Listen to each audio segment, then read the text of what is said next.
आता बच्चा आहे काय काय आहे, या लोकांनी इचलकरंजीला 1 वर्ष अगोदर त्यांच्या उमेदवाराच्या विरोधात जिल्ह्यात सगळ्यात जास्त मतांनी निवडून दिलेला हा उमेदवार राहुल आवाडे.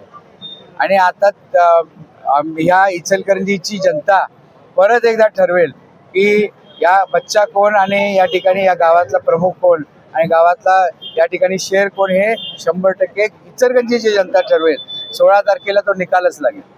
महाविकास आघाडीच्या प्रचारासाठी काय अस्तित्व जाणवतंय का महाविकास आघाडीचं इचलकरंजी शहरामध्ये? महायुती वर्सेस महाआघाडीच इलेक्शन आहे. आमची जी नैसर्गिक जी महायुती आहे ती आम्ही आमची चिन्ह घेऊन जातोय.